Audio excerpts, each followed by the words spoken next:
The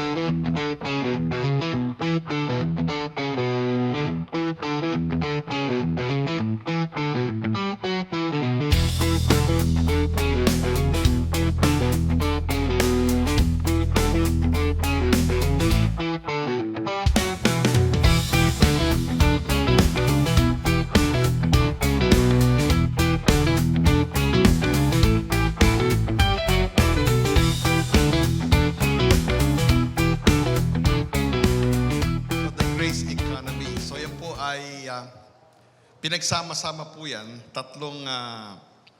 tatlong messages compressed into one. Ito yung may kinalaman po sa ekonomiya po ng grasya ng ating Panginoon. At ito po si Ephesians chapter 3 verse 2. Ito po yung ating scripture. Paul said, if you have heard of the dispensation of the grace of God. Sabi natin, dispensation of grace. Dispensation of grace. Which is given me to you word. Now, doon po sa King James Version and other translation of the Bible, ang ating po mababasa na translation ay dispensation. Dispensation of grace. Theologically speaking, yung salitang dispensation, meron din po yung kahulugan na period. Sabihin, parang period of time. Pag sinabing period of time, merong panimula, merong katapusan. Kaya meron tayong ibang mga kapatiran na yung sa ating po, na madalas natin mapakinggan, na New Covenant of Grace, sa kanila po ang terminology na kanilang ginagamit ay dispensation of grace. Na kung saan yung pong grace ay nagpasimula doon sa krus ng Kalbaryo, kaya lang meron niyang pagtatapos. Magtatapos yan sa second coming of Jesus Christ. So yun po yung kanila pong pananaw. Now, when it comes to the grace of God, nagpasimula ang biyaya ng Panginoon after Jesus Christ died and rose again, at tama po yun. At ito'y magtatapos at the second coming of Jesus Christ. Ang tanong, pag natapos ang grace, ano ang kasunod? Ang kanila pong paniniwala, babalik sa batas. Kaya at least for 7 years, babalik sa batas. So, when it comes to grace, ay mas komportable po ako na puntahan po natin yung original meaning ng salitang dispensation. Because grace is not just a period of time. Hindi ito parang grace period lamang. Alam niyo ba yung grace period? Minsan ako po ay nagpunta po ng Alabang, meron pong parking area po doon. At pumasok po ako doon, tapos binigyan ako ng ticket. Ang sabi po sa akin ng parking attendant, Sir, meron kayong 15 minutes na grace period. Bagamat alam ko po ibig niya sabihin, pero tinanong ko po siya. Okay, gusto ko marinig mula po sa kanyang bibig kung anong ibig niya sabihin ng grace period. Sabi ko, anong ibig sabihin mo ng 15 minutes na grace period? Ganito po yan, sir. Kapag kayo ay gumamit ng parking lot, less than 15 minutes, ibig sabihin, wala pang 15 minutes lumabas na kayo, wala kayong babayaran. Grace. Ibig sabihin, grace. Pero kapag lumakpas ako ng 15 minutes, paano yan? Magbabayad na po kayo. So in other words, yun po ang pangkaraniwang gamit po ng grace period or dispensation of grace. Pero po sa original Greek language, ang salitang dispensation ay galing po yan sa Greek word na ekonomiya. It is a compound word in the Greek language. Ito'y binubuo po ng salitang ikos or oikos, O-I-K-O-S, meaning to say house, bahay, o kaya tahanan. At yung pong nomiya, galing po yan sa Greek po na nomos, law or management. So literally, it means stewardship, administration of household affairs, administration of others' property. So yung po ibig sabihin po literally ng salitang dispensation. It has something to do with administration of household affairs. Ang ibig sabihin po nito originally. Okay, so in other words, may kinalaman po ito sa administration, may kinalaman po ito sa pamamahala, may kinalaman po ito sa management ng mga bagay-bagay sa loob po ng bahay. Kaya meron tayong noong araw, I don't know kung hanggang ngayon meron pa rin ganitong subject doon sa high school na home economics. So galing po dito yon, home economics. So in other words, may kinalaman po ito sa management administration of the resources sa loob po ng bahay. At pag ito'y pinalawak po natin, may kinalaman po ito sa administration management of resources sa isang pamayanan, sa isang community, sa isang bayan, o sa isang bansa. Now, doon po sa pangkaraniwang gamit po ng economy, bago po tayo pumunta doon sa economy of God's grace, para makita po natin, maikumpara po natin, at ma-appreciate po natin yung economy of grace ng ating Panginoon, ay balikan po natin yung pong economy. Ano ba ang ibig sabihin ng economy? Ito po ay basic definition economy. Kumbaga ay parang high school level lamang po ito. At ang economy, it is the system of production, distribution, and consumption of goods and services in a society. It is, pag sinabi pong ekonomiya, na may kinalaman po sa liputan, world's economy, so to speak, is the system of production. Sabi natin production. Distribution, sabi natin distribution. And then consumption, sabi natin consumption of goods and services in a society. At yung pong society niya, pwede po yan maging isang bayan, katulad po ng Imus, o isang probinsya, katulad ng Cavite, o isang bansa, katulad po ng Pilipinas. So, ang economy po ng isang bansa ay may kinalaman po sa sistema ng production, distribution, consumption of goods and services in a society. Kapag marami pong production nagaganap, merong increased production of goods and services doon po sa isang bayan, magiging, sabihin na natin na yung production po ay ito po ay masagana, ika nga, hindi ko makita yung Tagalog word po dito. At yung pong sistema, yung pong production, kung ito po ay yung lively, something like that. Buhay na buhay, lively, ang production, maraming production nagaganap sa isang bayan, either of goods and services, then marami pong magiging aktibo. Magiging aktibo rin po yung pong distribution. Kasi maraming production, maraming products na napoproduce, it has to be distributed hanggang makarating po doon sa mga end consumers, ika nga. Kapag maraming production ng goods and services ang isang bayan, then pwede pong tawagin economically na ang bayan na yun o ang bansang yan ay masagana. Pangkaraniwan po na sinusukat, yung po economic prosperity po ng isang bansa sa kanila pong production. Ang tawag po diyan ay gross domestic product. Kapag malaki ang gross domestic product sa bansa, at ito'y kanilang i-divide doon po sa population po ng isang bansa. Gross domestic product divided by the population, at lalabas po yung per capita GNP ng isang bayan. So yun po ang sukatan kung gaano po kaunlad, gaano po kayaman, gaano po ka-economically wealthy ang isang society, isang bayan. Mas marami silang production kay gross domestic product divided by the population. Yung po ang per capita GDP po nila, mas malaki ang per capita GDP, yung pong gross domestic product divided by population, mas maunlad ang bayan. Halimbawa po, sa ating pakasalukuyang panahon, ang pinaka mayamang bansa based on GNP or GDP per capita, lumalabas po ay yung pong Luxembourg, doon po sa Europa. At alam niyo ba yung pangalawa sa ngayon? In terms of GDP per capita, pangalawa po yung Singapore, na lumalabas pinakamayamang bansa sa buong mundo. Okay? Because marami silang production na gaganap. Now, doon po nagpapasimula ang ekonomiya po ng bansa.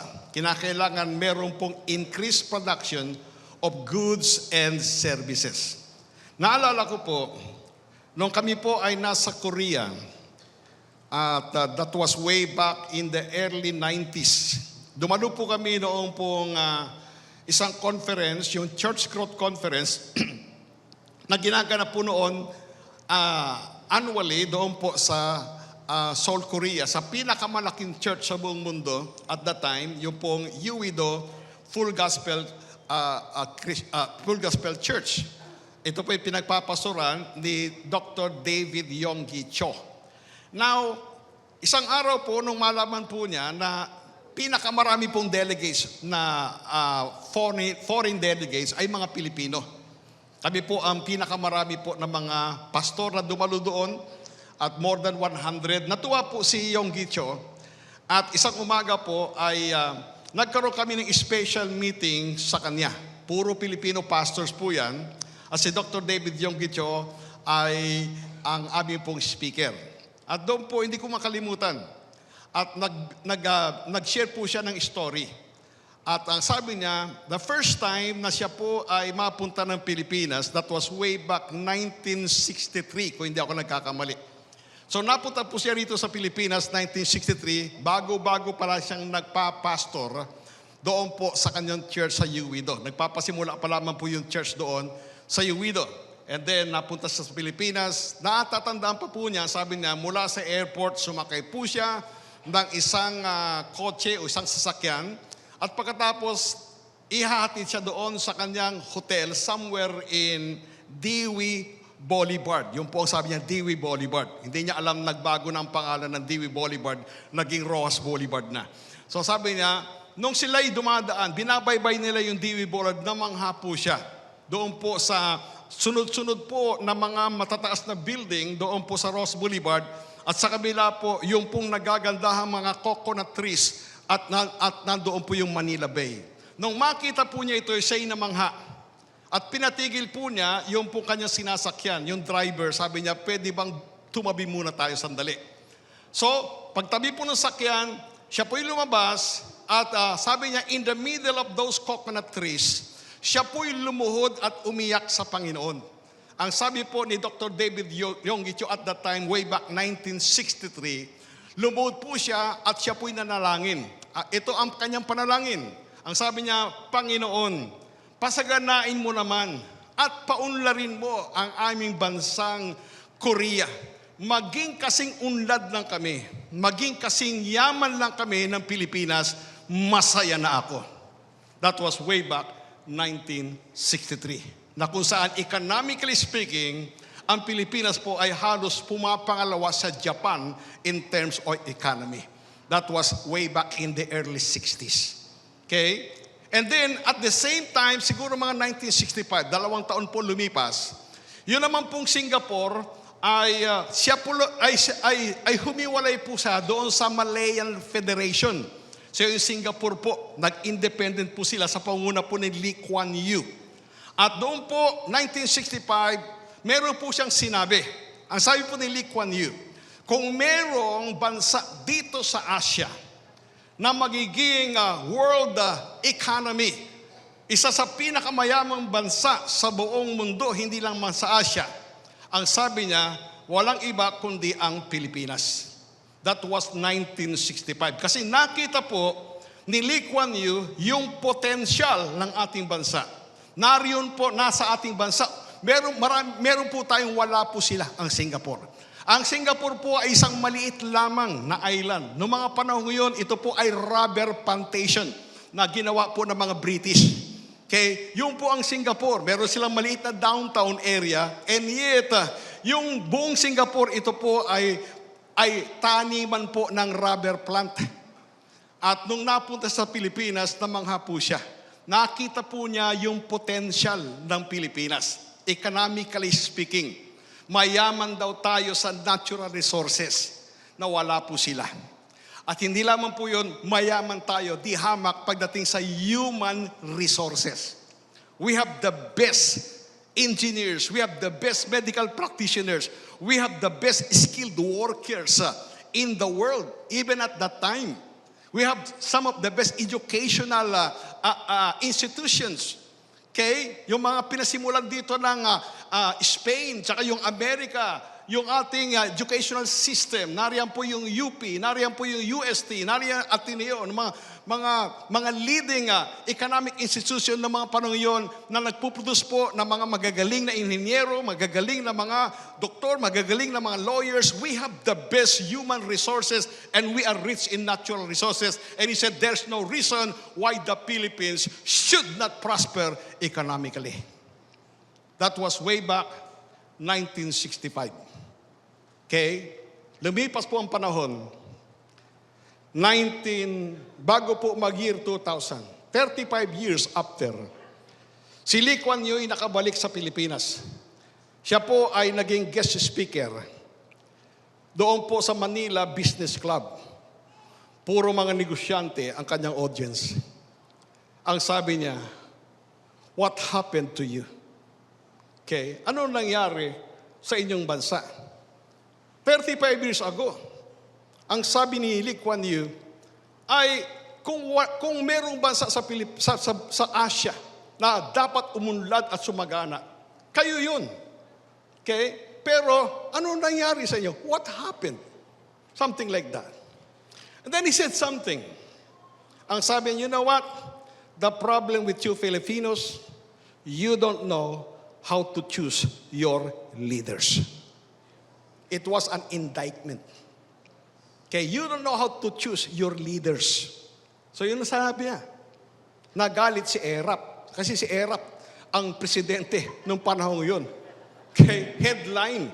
Lee Kuan Yew said, Filipinos don't know how to choose their leaders.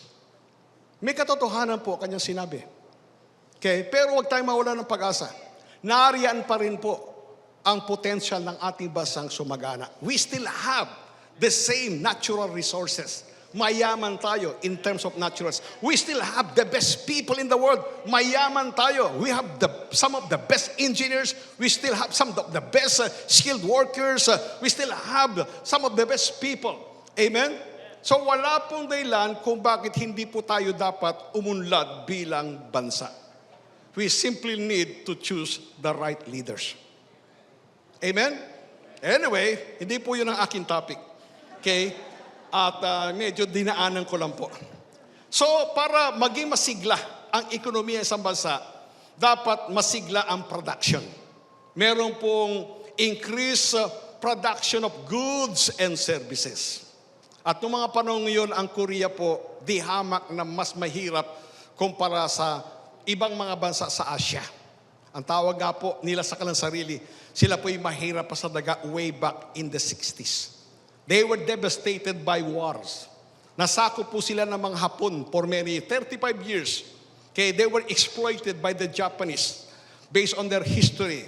After that, dumaan sila doon sa Second World War. Ginawa po silang pawns, parang sa chess ng mga Japanese Imperial Army. Ibinala sila sa giyera. Karamihan po ng mga Hapones na nagpunta po dito, yung tinatawag po natin mga sakang, hindi po mga Japanese po yun. Ang mga Japanese, yung mga officers, yung mga sundalo, mga foot soldiers, they were Koreans na ginamit ng mga Hapones. Hindi po sila Japanese talaga. Mga Koreans po yun. Yung mga foot soldiers. Okay? So, yun po, they were devastated. After Second World War, panibagong giyera na naman ang dinanan po nila. Yung pong Korean War, versus South Korea. They were devastated. So sa pagdating ng early 60s, napakahirap po ng bansa. And yet, nagkaroon po sila ng mga tamang leaders. Amen? Na-develop po yung economy. Today, look at Korea. Marami silang products. They produce, yung mga products po. Let's say, for example, ay yung dati-rati wala naman silang production ng mga kotse. Okay? Pero ngayon po, yung kotse po nila, yung mga cars made in Korea, is being sold all over the world. Nandiyan Hyundai, nandiyan yung Kia, and so on and so forth. Sa Amerika po ngayon, ay nahigitan na po nila ang mga Japanese cars in terms of sales ng Korean cars. Ano pa? Cellphone. Okay? Ngayon po, yung production po nila Samsung cellphones, sumasabay po sila sa iPhone ng Amerika. Ano pa? Yung pong Samsung television ay nahigatan na po ang Sony ng Japan in terms of sales sa buong mundo. Dati-rati po, yung pong Sony, nagpunta po yan doon sa Korea para mag-invest. Pumayag po ang Korea, yung Korean president nila at that time. O sige, pwede kayo mag-invest dito, pwede kayo magtayo dito ng pabrika ng television. Kaya lang, ang pakiusap ko lang, huwag niyong gagamitin ang brand name na Sony. Okay? Anong gagamitin brand name? Korean brand name tayo. Samsung. 3 star. Sam means 3 star or vice versa. So yun po. So Samsung. Pumayag po ang mga Japanese. Kikita rin sila eh. So Sony technology. Pero Samsung ang brand. Pero Sony po yun. Ganon din po yung Ford Motors sa Amerika. Nagpunta ng Korea para magtayo po ng pabrika ng kotse. Pumayag po yung Koreano. Pero huwag niyong gagamitin yung brand name na Ford. Mag-develop tayo ng Korean brand name. Kia. Something like that. So yun po ang naging strategy po nila. So nagkaroon sila ng increased production of goods and services. Hindi lamang po yung mga high value na mga products. And look at Korea today, economically speaking. So, meron silang increased gross national product divided by the population. Isa po sila sa pinakamataas in terms of GDP per capita. Isa sa pinakamayamang bansa sa buong mundo. So, yun po yung ekonomiya po ng mundo. Amen? Production. And then kapag masigla ang production, maraming products and services na napuproduce sa isang bansa. Of course, bago makarating yan sa consumers, doon sa mga gagamit, mga consumers, sa end consumers, dadaan po yan sa distribution. Magiging masigla din po ang distribution. Halimbawa po yung mga pinoproduce na mga kotse at mga television, mga cellphone doon sa Korea. Kinakailangan yan i-distribute sa buong mundo. Kaya maging misigla po ang distribution. Kinakailangan po yung shipping and so on and so forth. So, maging masigla po yan. Hanggang sa, ang mangyayari po niyan, ay lalaki po, magkakaroon po ng malaking job opportunity ang mga tao. Doon po sa bansa, sa isang bansa. Pag marami pong production ng goods and services, masigla ang distribution, magkikreate ito ng malaking job opportunities. Ito kasi, sa ekonomiya po ng mundo, the world economy operates, number 1, by supply and demand. Malaki ang demand sa sasakyan, malaki ang demand sa cellphone, malaki ang demand sa ganitong product. Kinakailangan masupplyan yung dinidemand ng mga consumers. Increase production of goods and services based on supply, the law of supply and demand. At pagkatapos po, kapag masigla po ang production, distribution, then maging masigla po yung buying and selling. That is how the world economy operates, by buying and selling. Magkakaroon po ng masiglang pagbili at pagbibenta, maging masigla ang buying and selling. Magkikreate ang job opportunities.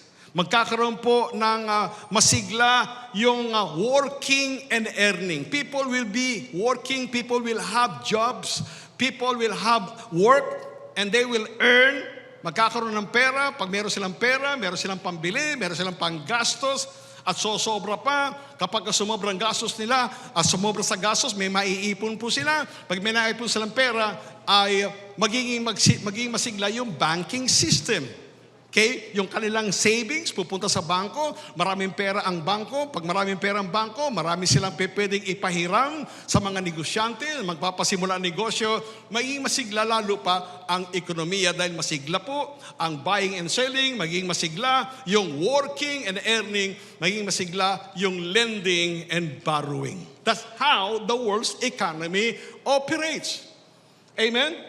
So in other words, pag masigla lahat yan, ang mangyayari po dyan, yung tinatawag nating middle class. Kasi madalas nagreklamo ang mga tao, ang laki naman ng gap. The gap between the poor and the rich ay napakalaki. Totoo po yun. Ang mga mayaman, payaman ng payaman, yung mahirap, pahirap ng pahirap sa ekonomiya po ng mundo. Okay? Pero we can fill in the gap. Yung dapat maging gap between the rich and the poor should be the middle class. Dapat po pakapalin. Pag malaki po ang percentage ng middle class sa isang bansa, yung middle class po ang nagdadala na ekonomiya ng isang bansa. Yung middle class po ang nagpapaikot na ekonomiya ng isang bansa because they have the purchasing power. Amen? At yung middle class po, sila naman talaga ang nagbabayad ng tamang buwis. Yung mga working people, automatic po yan. Sino nagtatrabaho dito? Di ba automatic kinakaltas sa inyo ang inyong mga income tax? Merong withholding tax. Okay?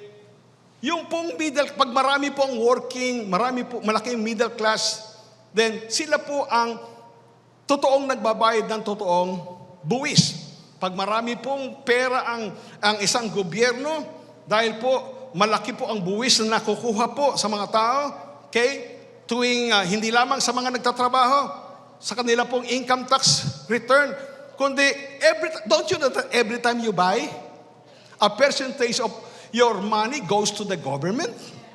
Every time you buy some goods, pag bumibili ka, 12% napupunta sa gobyerno yan in terms of value-added tax. Amen? So, it goes to the government. So, every time we buy, every time you eat, kapag ka ikaw ay kumain sa restaurant, part of your money goes to the government. So, pag marami pong pera po ang gobyerno, dahil malaki po yung tax na nakukuha sa mga tao, ano mangyari? Magkakaroon po ng pera ang gobyerno para makagawa ng mga kalsada, mga bridges, yung mga tulay, yung transportation, mapapaunlad yung transportation, yung mass transportation. Magkakaroon tayo ng mga hindi lamang mga LRTs, kundi mga subways, mga high-speed train, at magiging maunlad ang ating mga shipping industry. Okay, makaka-attract tayo ng mga investors kasi hindi po sapat magkaroon po tayo ng human resources saka natural resources. Kinakailangan po para magkaroon ng production, kinakailangan yung financial resources. Okay? So makakapag-attract tayo ng investors dito sa ating bansa. Magkakaroon ng mas maraming production, maraming pabrika, maraming job opportunities. Malaki yung tax na napunta sa gobyerno, maunlad ang infrastruktura, doon po yayaman at uunlad ang bansa. That's in terms of, pag pinag-usapan yung world's economy. Ako ay napunta ng Korea. Alam niyo po, kasi yung aming pong busong anak ay at that time nagtatrabaho po sa Philippine Airlines. Kaya meron po kaming benefit. Minsan nakapunta po kami ng Amerika. Minsan punta ako ng Amerika ay 10% lang ang binayaran ko. Okay, 90% discount, something like that. So, nagkaroon po ako ng Korean visa. 5 years, multiple entry Korean visa. Isang beses ko lamang po nagamit. At sabi ko sa aking anak, sayang naman, mag-expire na yung aking Korean visa. Dapat gamitin ko na. O sige pa, kukuha 10 ticket. Yung aking pong wife, hindi masyado sa biyahe po yan, hindi mahilig bumiyahe. Sabi ko, sige, ako na lang, kung ayaw nung aking wife. So, kumuha po ako ng, sige, kuha mo ako. Ganito ang kunin mo ticket, Manila, Seoul, tapos Busan, Manila. Sabi niya, bakit ganun? Manila, Seoul, Busan, Manila. Sabi niya, kasi gusto ko masubukan yung train to Busan eh. Titinan ko talaga kung may mga doon eh. Press na press pa yung train to Busan. Gusto ko malaman kung totoong may mga zombies doon sa train. So, ganun po. I was amazed. Yung pong train from Seoul, Korea to Busan, yung Busan po, ito po ay nasa south, ito po ang layo po ito yung mga almost 600 kilometers. Kumbaga, mula Manila hanggang Sorsogon. Ganun po ang layo. Alam niyo ba kung gaano po, ilang oras po ng biyahe, high-speed train, from Seoul, Korea, 600 kilometers to Busan. 2 hours. Meron lamang isang stop in the middle. Meron lang kaming isang stop. So almost Seoul, tapos merong isang stop na mga 5 minutes, tapos diretso na ng Busan. Okay? So sa atin po, mangyayari din po yan. Okay? Tugigaraw to Sorsogon. Okay? Yung bayan ng aking misis, Tugigaraw to Sorsogon sa aming bayan. So, mga 1,000 plus kilometers in 4 hours. So, ganun po. Bakit po ito narating po nila? Because nagkaroon ng increase ng production based on the supply and demand. Naging masigla yung buying and selling. Naging masigla yung working and earning. At, nakinabang po ang lahat ng tao. Kaya lang, yung kanilang mga leaders ay malinis. Amen? Lately, meron po ako narinig. Ang sabi niya, sa Pilipinas po, sana naman hindi totoo. Sa Pilipinas po, kapag dumating ang budget, 40% ay napupunta sa corruption. Sana po hindi totoo. Imagine, 40% lang, 60% lang ang napupunta sa dapat puntahan, 40% ibinubulsa ng ating mga politicians. Hindi naman po lahat. Meron naman po matitinong politicians po tayo. Okay? So, isa pa yun sa dapat na ipanalangin po natin. Amen? Maliban sa panalangin, we need to choose the right leaders. Hallelujah. So, enough of that, but punta tayo sa God's economy. So, nakita po natin, in the world's economy, meron 3 major components. Production, distribution, tsaka consumption.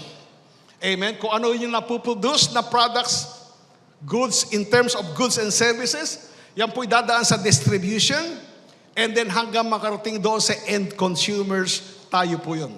Tayo yung mga end consumers, ika nga. So production, distribution, tsaka consumption. Now, pagdating po sa ekonomiya po ng Panginoon, the economy of grace, all production took place at the cross of Calvary. Amen? All production took place at the cross. All the production took place at the cross. Jesus Christ did all the work, and He was the one who paid the price. Amen? So yung ginawa po ni Kristo sa krus ng Kalbaryo, that was based on the law of supply and demand. Doon po nangyari po. Yung po supply and demand, si Heso Kristo gumanap sa krus ng Kalbaryo. Kung ano po ang dinidemand ng batas, si Heso Kristo ang nag-supply. The law demands that sin must be punished. The law demands that the sinner must die. The law demands perfect obedience. And it was Jesus Christ who supplied what the law demanded. Amen? The law demands that sin must be punished.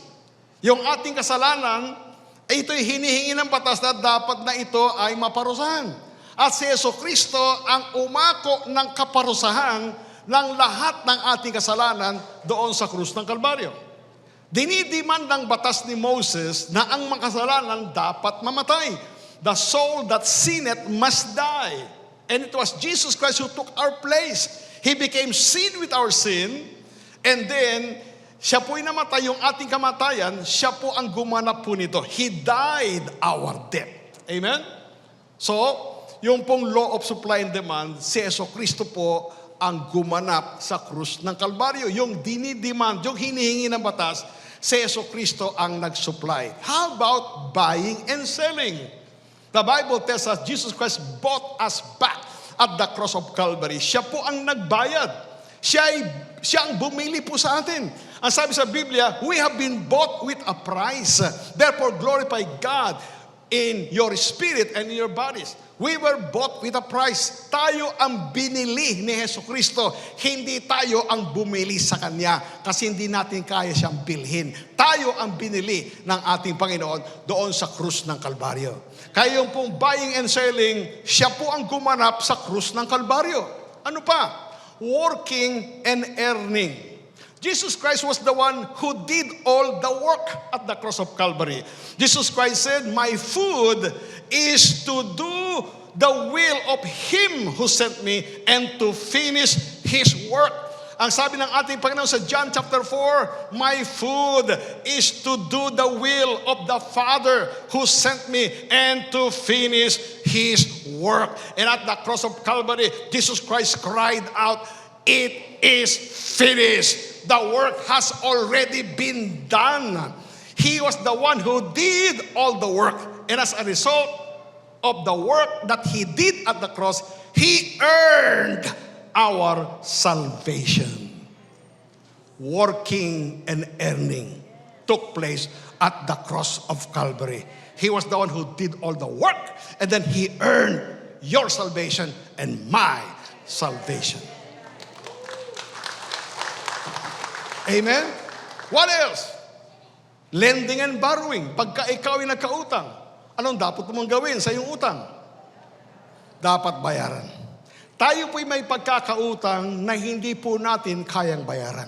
Pero mabuting balita, si Hesus Kristo ang nagbayad ng ating utang sa krus ng Kalbaryo.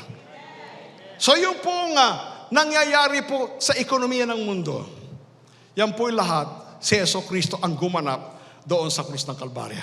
Amen? Supply and demand, buying and selling, He bought us back. Ano pa? Working and earning, He did all the work. And as a result, He earned our salvation. And then He was the one who paid our debt.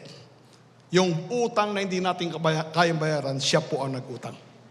Siya po ang bumayad, I should say. Now, anong ibig sabihin niyan? So, everything was done. Lahat po yan, yung pong ating pinag-usapan kanina, na nagpapasigla ng ekonomiya po ng mundo, yung pong lending and borrowing, supply and demand, yung pong buying and selling, at yung pong working and earning, na dapat present po yan sa ekonomiya po ng mundo. Sa ekonomiya po ng grasya ng Panginoon, lahat po yan ay nangyari sa krus ng Kalbaryo.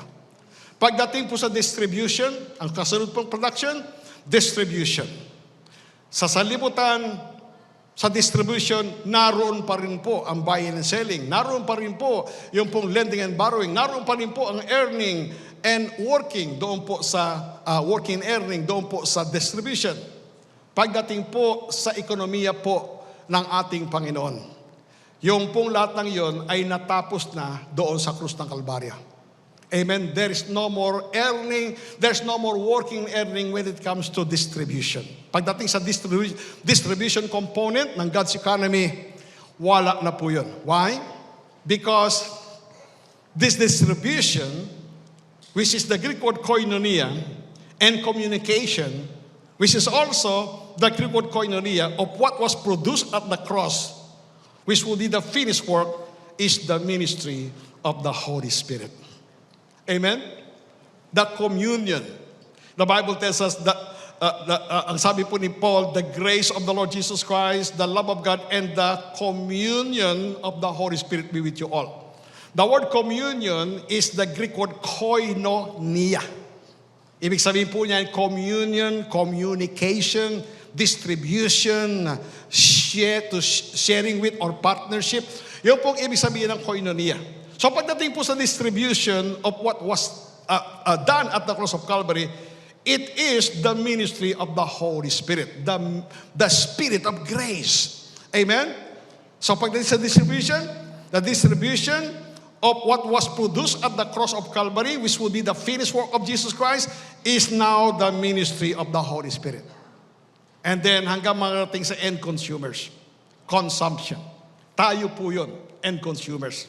Okay?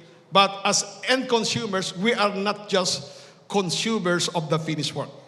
We are not just end consumers of the finished work, but communicators and distributors of God's grace in partnership with the Holy Spirit. That is what you are. Amen? We are in partnership with the Holy Spirit. Amen? And as partners with the Holy Spirit, we are not just end consumers. Hindi lang tayo end consumers na ini-enjoy po natin yung tinapos na gawa ni Jesucristo. Amen. Thank God. Yung po ang nais ng Panginoon. Tayo po ay mag-enjoy, matanggap po natin, maranasan po natin, ma-enjoy po natin yung lahat ng kanyang binayaran sa krus ng Kalbaryo. Ma-enjoy po natin, matanggap po natin, at maranasan po natin lahat ng kanyang pinagpaguran sa krus ng Kalbaryo. Yun po ay nais ng Panginoon. And yet we are not just end consumers in God's economy. We are not just end consumers enjoying the finished work of the cross. We are communicators and distributors in partnership with the Holy Spirit. Amen? Natingnan po natin yan doon sa 1 Timothy chapter 6, beginning verse 17 and 18. Sabi dito, charge them that are rich in this world, that they be not high-minded, nor trust in uncertain riches. Ito po ay instruction ni Paul through Pastor Timothy doon po sa mga member ng church na pinagpapastor ni Timothy, and at that time, it was the church in Ephesus. At doon po sa church in Ephesus, marami na po mga mananampalataya ang umuunlad sa buhay. Marami na po mga mananampalataya doon sa church ang sumasagana sa buhay. Kaya ang Diyos po, hindi po siya laban sa ating pagsagana. God is not against you becoming wealthy or becoming rich. God is not against you prospering in life. In fact, God wants you to prosper. Kaya lang may paalala po ang ating Panginoon. Sabi po niya, charge them that are rich in this world in the material things of the world, that they be not high-minded. Na huwag silang maging palalo, nor trust in uncertain riches. Okay, there's nothing wrong with you having riches. What is wrong is for you to trust in your riches. Never trust in riches, because riches, material riches, are uncertain. Sino mag-aakala? I don't know kung naabutan po ninyo. Noong araw po, merong yung pinakamalaking bangko sa Pilipinas. Ay pinagmamalaki po nila, yung sila po ang pinakamayaman, pinakamalaking bangko sa Pilipinas. At madalas maring sa kanila, kay subok na matibay, subok na matatag. Yung po pinagmamalaki po nila. Subok na matibay, subok na matatag. Okay, sino po natatandaan po yun? Anong bangko yun? Bangko Pilipino. Nasaan ang Bangko Pilipino ngayon? Matatag pa rin ba? Matibay pa rin ba? Wala, na-bankrupt. Amen? So pinagmamalaki po nila. They trusted in the riches that they had. Subok kaming matibay, subok kaming matatag, pero ano nangyari sa kanila? Wala na. Ibig sabihin, riches are uncertain. So don't trust in riches, because riches are uncertain. But the Bible tells us, instead of trusting in your riches, Paul said, trust in the living God. Meaning, the living God is the only certain that you have in your life. Trust in the living God, but trust in the living God who? Wow. Trust in the living God who giveth us poorly. How? Richly. Some things, a few things, all things to enjoy. Your Father is a good Father. He wants you to enjoy His blessings. Hindi siya killjoy. Amen? So here, he said, who gives us richly all things to enjoy. Okay? So kapag dumating po sa atin, natanggap po natin yung po mga bagay-bagay na binayaran ni Kristo sa krus ng Kalbaryo, yung mga pinagpaguran niya sa krus ng Kalbaryo, tinatawag natin finished work of the cross, like healing, divine health, joy, righteousness, and so on and so forth. God wants us to enjoy the blessings that Jesus Christ worked for and purchased for us at the cross of Calvary. Amen? Pero hindi po doon nagtatapos. That they do good and that they be rich in good works, ready to distribute, willing to communicate. And by the way, the word communicate is the Greek word koinonia. That they do good, that they be rich in good works, ready. One translation said, ready to give, willing to share. Amen? Habang nag-i-enjoy tayo ng mga biyaya ng ating Panginoon, we should be always ready to give, willing to share. Why?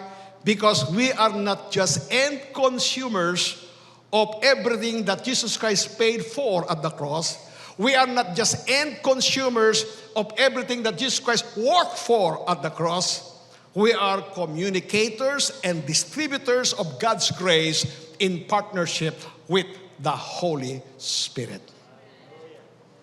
Always ready to give, willing to share. Paano dinescribe ni Paul yung ating giving, ang ating sharing? Giving is a good work. Amen? Praise the Lord. Now, let's go on. In God's economy, everything was done at the cross. In God's economy, we freely receive and freely give. No more buying and selling. No more working and earning. We are not working to earn the blessings of the Lord. Amen? We simply receive and then we give. We freely receive and then we freely give. That is God's economy. Amen? Hallelujah. Yan po, inakuha ko kay Ed Elliot. Pero yung pong pinaka-scripture natin dyan, ang sabi ni Jesus Christ, freely you have received, freely give. Everything that we receive from God, we can only receive freely. Amen? Okay? Everything that we receive from God, we can only receive freely. Kasi kapag yung tinatanggap po natin, bago natin matanggap, kinakailangan magbayad muna tayo o maghirap muna tayo, yan po ay insulto sa ginawa ni Kristo sa krus ng Kalbaryo. Ibig sabihin, itong bagay na ito na hinihingi mo, kinakailangan bayaran mo ito. Hindi mo ito matatanggap ng libre. Hindi ito biyaya. Bakit? Kasi ang hinihingi mo, hindi yan nakasama sa binayaran ni Kristo sa krus ng Kalbaryo. Dahil hindi na bayaran ni Kristo ang hinihingi mo sa Diyos, ikaw ang magbayad. Palagi kaya meron ganun? Meron kayang bagay sa ating buhay na hindi po nagawa o hindi nakasama sa binayaran ni Kristo sa krus ng Kalbaryo. Amen? So everything that we receive from God, we can only receive freely. That's why the Bible said, every good gift and every perfect gift comes from above. Comes down from the Father of lights, with whom there is no variableness, neither shadow of turning. Amen? So, this is how God's economy operates. We freely receive, and then we freely give. Now, let's go this time to Philippians chapter 4, verse 18. Now, of course, it was the Apostle Paul who started the church in Philippi. Siya po ang nagpasimula, kasama po niya si Silas. Pinasimulan po nila yung pong church doon po sa Philippi. And Philippi was the first city in Europe to receive the gospel. Okay? At ang unang tao po, the very first person who received the gospel and who got saved in the entire European continent was a woman, businesswoman by the name of Lydia. Isang babae pong negosyante, ang unang-unang na born again sa Europa. Parang hindi masaya ang kababaihan dito. Babae po ang unang tumanggap. Ang pangalan si Lydia. At pagkatapos, ang kaagad niya, after she got saved, the very first thing that she did, without even Jesus Christ asking her, inoffer po kaagad ni Lydia yung kanyang bahay para doon po gawin ang unang church sa Europa. Ang unang church sa Europa, naganap po yan sa house of Lydia. Pero hindi po ito yung lechon. House of Lydia's lechon. Hindi po. House of Lydia. Doon po unang naganap yung pong church sa Europe. Through the hospitality and generosity of this woman by the name of Lydia. So napasimula po ang church po doon. Hanggang nagkaroon po ng marami po mga tao. Yung pong Philippian jailer ay naligtas sa bilangguan and so on and so forth. Hanggang sa lumago po yung church, nagkaroon po ng vibrant church doon po sa Philippi. And then dumating na po ang pagkakataon na si Pablo ay kinakailangan po na pumunta naman sa ibang lugar because of his apostolic ministry. So this time he went to Thessalonica in Greece. Just a couple of maybe around, di ko na matandaan, mga almost 120 kilometers away from Philippi. Pero nung panahon yun, napakalayo na po yan, 120 kilometers. Wala naman sila modern transportation ng araw. So, nandun po si Paul sa Thessalonica, Greece.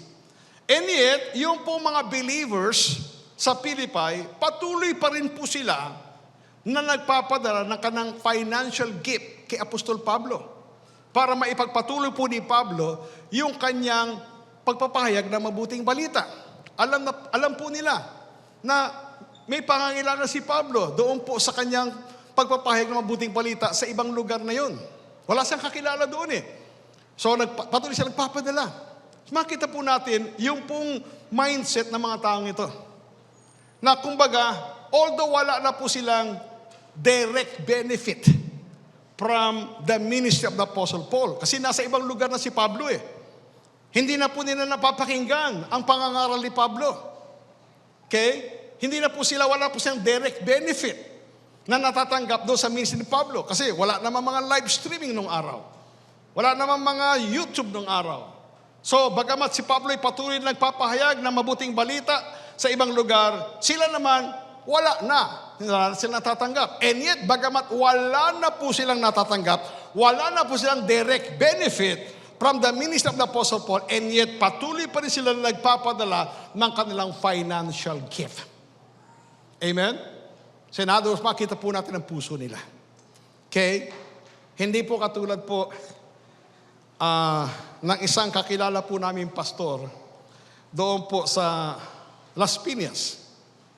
Na for more than 20 years, ang pastor na ito, siya po ay napakasipag po. Inalagaan po niya yung kongregasyon, nangaral po siya, nagpayag po siya for more than 20 years. And then dumating sa punto po na nagkaroon po siya ng 2 sunod na stroke hanggang siya na-paralyze. At nung siya ma-paralyze, of course, naka-wheelchair na lang po siya. So, hindi na po siya makapag-preach ng salita ng Diyos. Nandun na lang po sa kanyang bahay. Kahit na mag-online siya, hirap na hirap siya magsalita. Dahil po sa nangyari po sa kanya. Alam niyo po, yung pong leadership ng church, kaya nagpasya po sila after ilang buwan po. At meron sila ibang pastor. Okay, kung ano man po binibigay nila sa kalang dating pastor for more than 20 years, pinutol na po nila lahat yun. Kawawa yung pastor. Pinutol po lahat. Okay, ang katwiran nila, wala na tayong pakinabang dyan. Okay, hindi naman siya nagpipreach na sa atin. Wala tayong pakinabang dyan. Bakit pa natin susuportahan ang ating finances? Ang layo po sa mindset ng mga pastor natin sa Faith Center. Bagamat ako po ay twice or thrice a year lang ako talaga nakapag-preach sa inyo. Pero ang yung pastora, I tell you, continually, kayo po with your pastora, kayo po ay nagpapadala ng inyong financial gift para po may pagpatuloy ko ang pangangaral ng mabuting balita sa ibang lugar. Amen? Sinasabi ko na sa iyo kasi hindi naman siguro sinabanggit ni pastor yan. Although binabanggit niya, pero ako yung nagpapasalamat po sa inyo. Amen? Kaya nagagawa po natin na maging blessing po tayo. Hindi lamang po sa mga churches ng Faith Center. Meron tayong mga church kasi maliliit nasa probinsya na tinutulungan po natin. Mga pastor po natin na minsan maaawa ka po. Ako hindi naman naawa dahil alam ko pinagpala rin po sila. Ang allowance po nila sa buong isang buwan, yung ilang po mga pastor, okay, ay kulang pa po sa allowance po ng internet tsaka cellphone, yung binabay cellphone ng maging sa akin. Amen? That's why kami pong mag-asawa, every time na kami po ay nililid ng Holy Spirit, na i-bless po sila, bine-bless po natin sila. Kaya yung panalangin po namin na mag-umapaw lalo pa ang grasya ng Panginoon sa ating buhay at sa ating ministry, mas marami po tayong mapupuntahan, mas marami po tayong mabibless. Amen. So we are always ready to give, willing to share. Praise the Lord. So here, sumulat sa Philippians para magpasalamat. Ang sabi niya, you Philippians know also that in the beginning of the gospel, so pasimula pa lang ng gospel, when I departed from Macedonia, because Philippi was located in the the region of Macedonia, no church communicated with me as concerning giving and receiving. How does God's economy of grace operate? We freely receive, we freely give. Amen? Giving and receiving, but you only. Now, katulad po kanina, ito pong concerning, I was led by the Spirit na tignan po ito sa original Greek language. The word concerning. At of course, sinama ko na rin po yung giving. And then, ito po ang aking nakita. Kaya tingnan po natin, some Greek words. Yung pong communicated, yung pong salitang communicate, ang Greek word po niyan ay koinonia. Ibig sabihin po niyan, fellowship, partnership, sharing with, communion, communication, distribution. So it is the ministry of the Holy Spirit. Okay, the distribution and communication of the finished work of the cross is the ministry of the Holy Spirit. Communion of the Holy Spirit. Now, yung pong concerning, ako'y nagulat. Nung tingnan ko po ito sa Greek language, ang nakita ko pong Greek word ng salitang concerning ay yung salitang logos. Are you familiar with logos? Kanina po ay sa John chapter 1 verse 1, nabanggit ko po, in the beginning was the word logos, and the word logos was with God, and the word logos was God. And the word logos was made flesh. So yung logos, pwedeng apply po yan kay Jesus Christ. The word that was made flesh. Amen? And then, ibig sabihin po ng logos ay word. Kapag in-apply yan kay Jesus Christ, yung word nagiging capital W, word. And then also, it could mean account. The word logos could also mean speech, pananalita, or divine expression. Now, Jesus Christ, the logos who was made flesh, was God's divine expression personified. In the book of Hebrews, the Bible tells us Jesus Christ was the express image of God. So Jesus Christ was God's divine expression in person. Okay, logos. Logos can mean divine expression. It could also mean account. Now, kung titingnan po natin, word, account, speech, divine expression, parang tila naiba yung salitang account. Well, maiiba po ito kapag ang iniisip po natin doon po sa salitang account ay parang yung bank account. Pero kung ang account po ay titingnan po natin halimbawa sa isang korte, meron pong witnesses at sinabi po, according to the account of the witnesses, okay, totoo ang pangyayaring ito. Anong ibig sabihin ng account? Witnesses account. According to the testimony, yung mga salita na binitawan ng mga witnesses. So, pwede po yung salitang account, pwede rin po itong mag-apply sa mga salita na lumalabas sa bibig. Amen? Katulad po ng speech, katulad po ng divine expression. Right now, I am divinely expressing the gospel of Jesus Christ through my teaching and preaching. Amen? So, I am divinely expressing the gospel of Jesus Christ through teaching and preaching. So yun po yung logos. Logos can mean word, account, speech, divine expression. So concerning, which is the word logos, word, account, speech, divine expression. Giving, the word giving and receiving. The word giving is the Greek word dosis. D-O-S-I-S, dosis. 2 beses lamang po yan, matatagpuan sa New Testament. Yung pangalawa po ay doon sa James, na akin pong binanggit po kanina. Every good gift, dosis. And every perfect gift comes from our Father. Amen? So una, yung dosis, ito po yung regalo na ating natatanggap mula sa ating Ama. Lahat po ng ating natatanggap sa ating Ama, hindi lamang pawang mabuti. Not only everything that we receive from our Father is good and perfect, is healing good and perfect, is prosperity good and perfect, is joy and about peace, ito ba'y good and perfect. So not only everything that comes and we receive from the Father is good and perfect, everything is a gift. And the word gift there is D-O-S-I-S. Amen? Everything is a gift. Praise God forevermore. Hallelujah. Glory to God.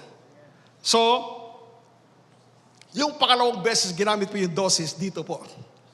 Logos concerning divine expression of your giving. Dosis. Meaning to say, yung mga binibigay natin sa iba, yan po ay galing din doon sa regalong natatanggap natin mula sa ating Ama. Whatever you give, whatever you share with somebody, yan po ay galing at natanggap po nating regalo mula sa ating Ama. The doses that we receive from the Father, we share the same doses to others. The gift that we receive from the Father, we share the same gift to other people. 2 beses lamang po binanggit yan. Una, yung natatanggap natin mula sa ating Ama. Gift, dosis. Pangalawa, yung ibinibigay natin, ibinabahagi natin sa iba, the same gift, dosis. Amen? Nilimitahan po ng New Testament sa 2 lamang. Okay, para mag-focus po tayo doon. Okay, whatever we give and we share to others, we can only share the same gift that we receive from our Heavenly Father. Kaya pag nibigay po tayo, ang binibigay po natin, gift na galing sa Diyos, binibigay natin also as a gift. We freely receive and then we freely give. That's why every time you give to somebody, wag mo siyang i-require na magbayad sa'yo. Wag mo siyang i-require na, magsuklian niya ang ginawa mo. Hindi nag-gift yun. Pag nagbigay ka, patapos, may bibigay ako si regalo, kaya lang, hulugan mo to, Hindi na po regalo po yun. Nag-expect ka ng kabayaran. So, ganoon din po. We are in partnership with the gospel. Every time we give sa ating pong ministry, galing din po yan doon sa regalong natatanggap natin mula sa ating Ama. At binibigay po natin bilang regalo sa ating pong ministry para mapagpatuloy po yung pong pagpapahayag ng mabuting balita. Amen? Praise God forevermore. Hallelujah. Hallelujah to Jesus. Amen. Now let's go on. So here, the word concerning is the Greek word logos, word, account, speech, divine expression. And the word giving is the word dosis, a gift or a giving. Now, there are two primary ways to divinely express the gospel of Jesus Christ. Two primary ways to divinely express the gospel of Jesus Christ. Number one, through teaching and preaching. Every time Pastora Mean would preach and teach the gospel, she is divinely expressing the gospel of Jesus Christ. Amen? But there is another way to divinely express the gospel of Jesus Christ. Don't you know that your giving can also be a divine expression of the gospel of Jesus Christ? Every time you give your financial gift, you are divinely expressing the gospel of Jesus Christ in partnership with the Holy Spirit. Amen? So hindi lamang po yung mga pastor natin ang nasa ministry of divinely expressing the gospel. You are also in the ministry of divinely expressing the gospel of Jesus Christ to your giving, if I may add, even through your serving. Kasi yung sa ekonomiya ng mundo, production of goods and services. Amen? Hallelujah. So, we are in partnership with the Holy Spirit and with our church leaders, with our pastor in particular. Every time we give our financial gift, we are divinely expressing. We are communicating, and we are in the midst of communication and distribution of God's grace through our giving in partnership with the Holy Spirit. That's why we need to be led by the Spirit of God in our giving. Amen? Praise God forevermore. Glory to God. Now, ito po yung kanina. James chapter 1, do not err, my beloved brethren, every good gift, that is the Greek word dosis, and every perfect gift is from above. Now, let's go to Philippians chapter 4. Tuloy-tuloy po natin yung ating binasa kanina. Verse 15 kanina, tuloy natin sa verse 16. Ang sabi po ni Paul, even in Thessalonica you sent once and again unto my necessity. So bagamat wala na silang direct benefit sa ministeryo ni Apostol Pablo, and yet patuloy pa rin sila nagpapadala ng kanilang financial gifts. Not because I desire a gift. Notice how the Apostle Paul described their giving. Ginamit po yung salitang gift. Not because I desire a gift, but I desire fruit that may abound to your account. And the word account here is the Greek word logos. Amen? I desire fruit that may abound to your account, logos of giving, to your divine expression of the grace of God through your giving. I desire fruit that may abound. The only fruit that can abound as a result of divinely expressing the gospel, either through preaching and teaching or through giving, the only fruit that will abound through the divine expression of the gospel would be people who can be brought into the kingdom of God. Ang fruit dito na tinutukoy ni Pablo ay mga tao. Amen? You know what? For many years, again, I was guilty of this. Kaya nung araw po kasi, nagkaroon po ng paniniwala na tayo po ay may sari-sarili po tayong heavenly bank account na kinakailangan para makapag-withdraw tayo sa ating heavenly bank account. Dapat mag-deposito tayo. And then, many times, to encourage people to give, ay sasabihin natin, mag-deposito kayo, magbigay kayo, mag-deposit para marami kayong ma-withdraw sa inyong heavenly bank account. Something like that. At pagkatapos dadagdagan pa natin, yung pong heavenly bank account, iba ito. Okay? Sa inyong bank account sa mundong ito, magkano lang yung interest sa loob ng isang taon? Ito ay, pwedeng ang interest nito ay 100-fold. 30-fold, 60-fold, 100-fold. Pag sinabing 100-fold, 100 times, in terms of percentage, 100. That will be 10,000%. You can just imagine that. Something like that. Okay? But you know what? Hindi po ito tumutukoy sa heavenly bank account natin. Amen? The word account there is not a bank account. Logos din po yan, ang Greek word yan. Divine expression of your giving, your gospel. Divine expression of the gospel of grace through your giving. Nung sinare ko po sa ating church, marami po ang nalungkot. Sabi na, Pastor, ang talagang alam ko talaga, meron akong heavenly bank account eh. Yung pala, wala. Hindi ko sinabing wala.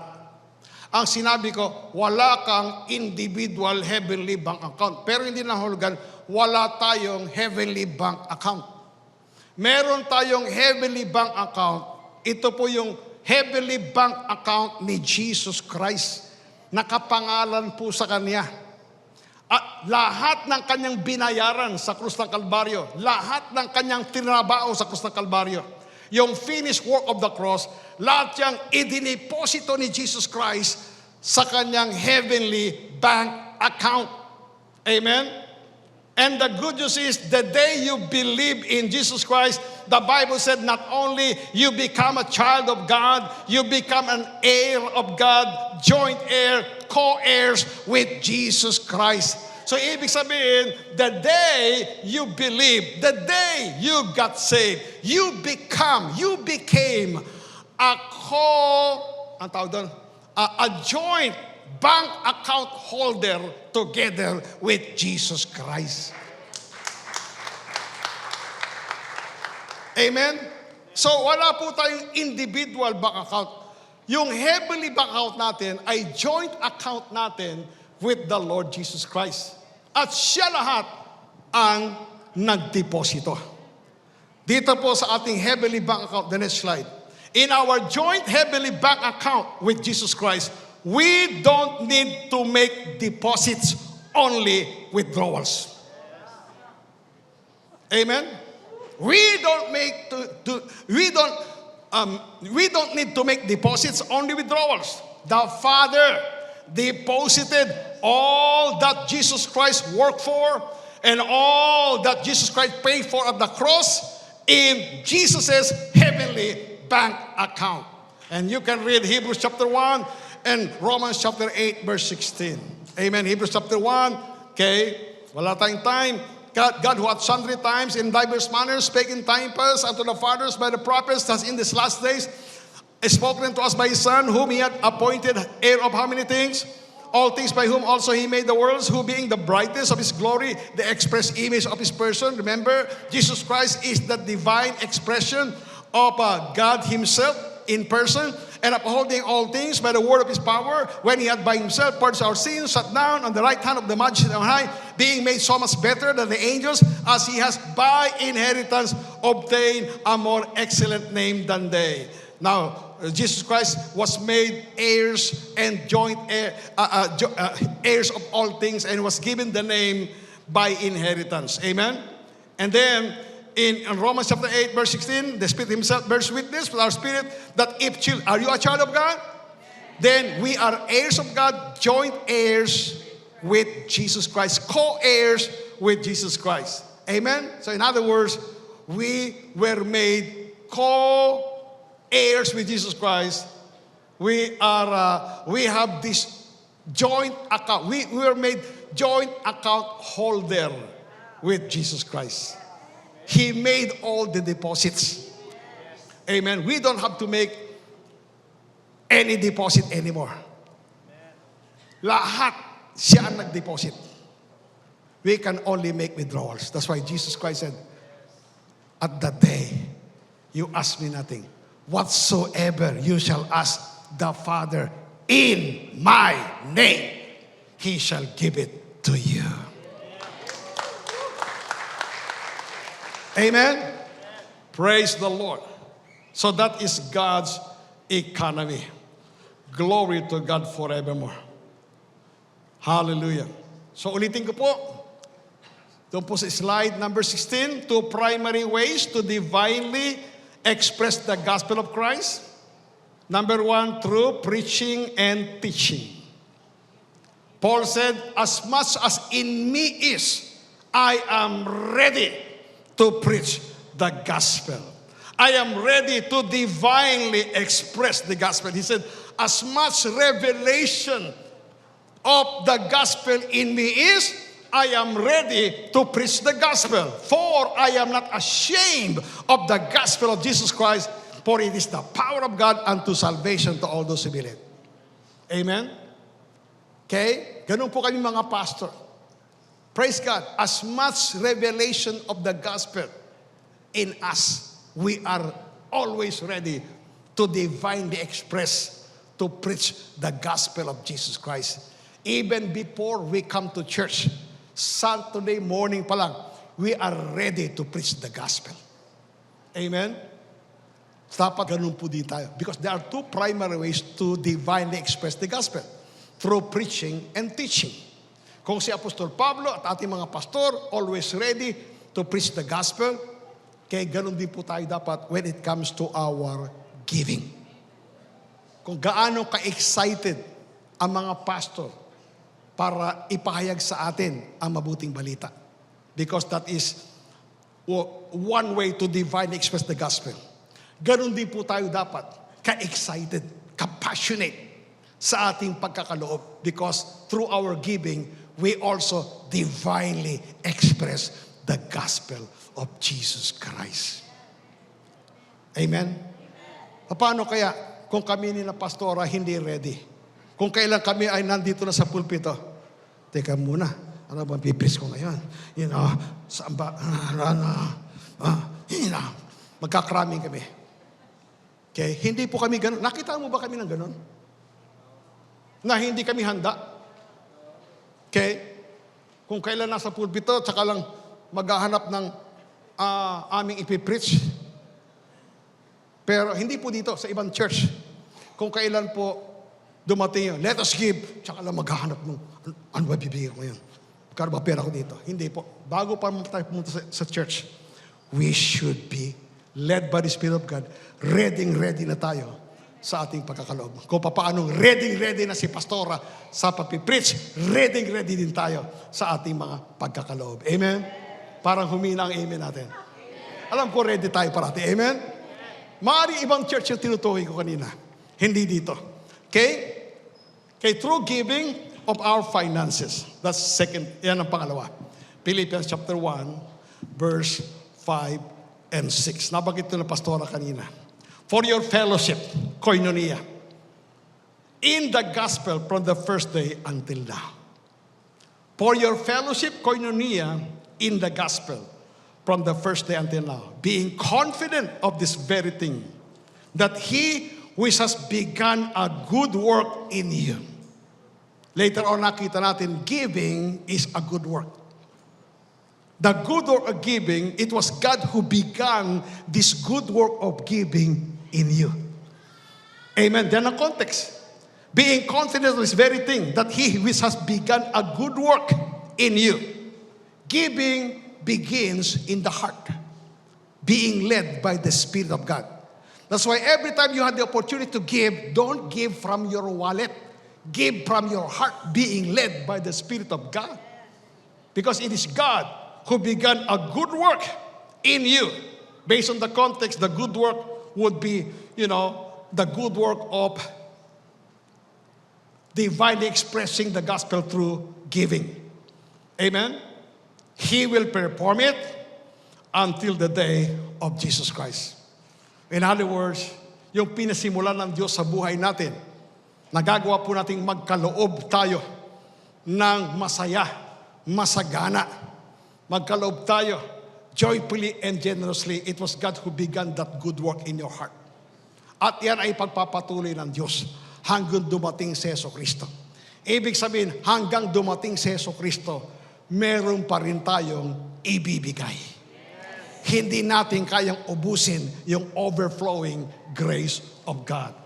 He who has begun a good work in you, the good work of divinely expressing the gospel through your giving, the Bible said, God will perform it until the day of Jesus Christ. So ibig sabihin, kung hindi po tayo nawawalan ng mga gift na ipagkakaloob in partnership with the gospel, ibig sabihin, hindi na po mahihinto at matitigil yung mga biyaya ng Panginoon na dumadaloy sa ating buhay. Until the day of Jesus Christ. Glory to God. Hallelujah. So God's economy of grace. Glory to God. Father, we thank you so much that all the working, all the buying took place at the cross of Calvary. And it was Jesus Christ who did all the work. And He earned our salvation. It was Jesus Christ who paid the price. It was Jesus Christ who supplied the demands of the law. It was Jesus Christ who bought us. Si Yeso Kristo ang tumubos sa amin, nagbayad sa amin. Ang binayad po niya ay ang kanyang sariling buhay at banal na dugo. Lahat po yan ay naganap sa krus ng Kalbaryo. And everything is already done. Everything is already finished. Today, we are in partnership with the Holy Spirit, the Spirit of grace. And thank you so much for this opportunity that we can all be communicators and distributors of God's grace in partnership with the Holy Spirit. And again, Father, we thank you, Lord, for our church leaders, particularly yung aming pong Pastora Mean, na kung saan, Lord, every time she would preach and teach, she would divinely express the gospel of grace to us. And we thank you, Lord God, for this opportunity that we can be in partnership with her and with the Holy Spirit, even through our giving and through our serving. Ikaw ang nagpasimula nito sa aming buhay. He who has begun a good work in us will perform it until the day of Jesus Christ. Father, thank you, Lord God, also for reminding us that we should not trust in uncertain riches. You want us to prosper in life. You want us to enjoy your blessings. But thank you, Lord God, for reminding us not to trust in riches because riches are uncertain. And tonight, Lord God, we declare our complete trust and confidence in you. You are the living God who gives us richly all things to enjoy.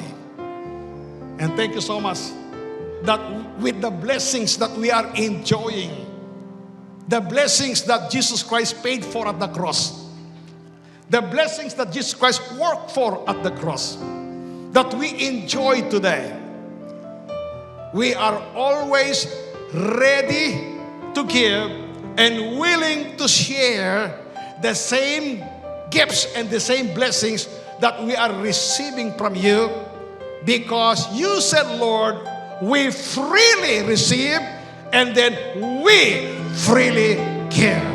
In Jesus' name, amen and amen. Praise the Lord.